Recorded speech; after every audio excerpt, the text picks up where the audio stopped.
Okay, so in your part one, hold on. You can maybe get a 6. Now, it's not because of your speaking. Your speaking is perfectly fine, but you're misunderstanding the exam. When we talk about the IELTS exam, there are 3 rules that I follow. Okay? Rule number 1, IELTS is not an English test. Not at all. If you think about it like a test, your mind is definitely in the wrong place and you're going to make all kinds of stressful mistakes that you don't need. The second rule, of course, is grammar and vocabulary do not matter at all. Do not study it. Do not think about it. Nobody cares. Now, yes, they are part of your scoring solution. That's true. But if I were to say to you, hey, honey, it's really nice to meet you. Hey, can you teach me Chinese grammar right now? Right now? Whoa, there it is. And that's the reaction. And the answer is no, of course not. Which is funny because when you speak in Chinese, your grammar is perfectly fine. And when you speak Chinese, I promise you, you're not thinking about grammar. In IELTS, the biggest problem that people always have is when I ask a conversational question like we are right now, your speaking is great. But when I start asking IELTS questions, what happens is you stop speaking and you start thinking. What should I say? What vocabulary should I use? What's the grammar? And your mind becomes really busy. So the speaking goes down. That's pretty much what happens. The truth is the examiner does not care if you understand the rules of English grammar. We don't care. What we care about is can you communicate effectively using English? So every part of the IELTS exam is actually testing something different. Now, most people, they think about grammar, vocabulary, pronunciation, and of course, fluency. That's what people usually think about. And I understand why, but that's not what IELTS is testing, not even a little bit. So when we talk about this stuff, what I'm testing is different. So let me ask you just 2 quick questions. Part 1 speaking, okay? Part 1, where are you from? I'm from China, but I'm from China, but if you want to ask me the specific place where I live in China, I must say the southern China because I'm living in the Guangdong province. Do you know about that? It's next to the Hong Kong, Macau. Yeah, it's very near from them and. Okay, that is an extremely large answer for a part 1.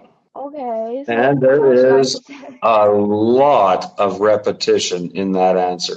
A lot of repetition. You said the word China, I don't know, like 7 times. That's too much. So what I'm going to do is I'm going to ask you your second question. Okay. What do you like the most about your hometown? Maybe the sea scenery because there's a lot of ocean and I can watch the seaside or seaside on my hometown.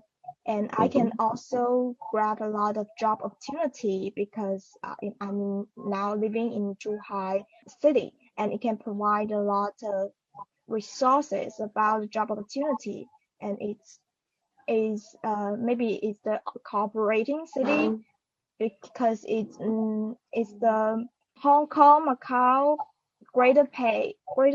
It belongs to it, and so thanks to it, made me have a lot of job opportunity. So this is 2 points I love it most. Okay, so in your part 1, hold on. You can maybe get a 6. Now, it's not because of your speaking. Your speaking is perfectly fine, but you're misunderstanding the exam. So in part 1, the examiner is going to ask you 6 questions, maybe 7, maybe 8, maybe 9, but he only has 5 minutes.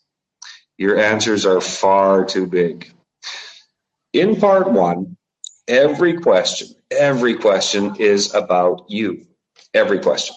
What I'm testing you for real, is not grammar or vocabulary or pronunciation. What I'm really testing you for is comprehension. Does she understand the question? Can she answer? Now, for part 1, the rule is very easy. Answer the question, tell me why, and if you would like to give an example or an opinion, go ahead. But it's not just about what you say. How you speak changes your score. One sentence is no good. Two is okay. Three is okay. More than three is a little bit risky unless you're trying to get to the eights, but that's a different conversation. So I'm going to show you. If I wanted a six, I would say this. I live in Jakarta. It's the capital city of Indonesia, and I have been here for many years. I answered, I explained.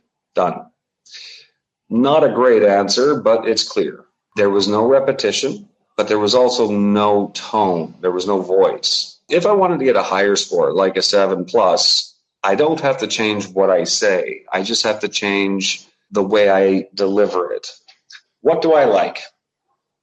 You know, I really like the people here because everybody is super friendly. I always feel welcome. My first answer sounds like an interview. It's like I'm doing a test. It's boring. My second answer, it's more like I'm having a conversation with a new friend. That's it. In part one, I'm testing comprehension, 2 or 3 sentences. Put emotion in your voice. It's just a conversation. If you can do that, then you'll become more consistent, because the way that you're speaking right now, what would happen is in a live exam, I would tell you to stop. I would say, oh, okay, stop. Thank you. Let's move on. And if the examiner tells you to stop, it does not affect your score, no, but it does affect you, because you're going to start thinking, well, why did he stop me? Did I say something wrong? What happened? And then you'll feel nervous and insecure. That's right. And that's what happens every time.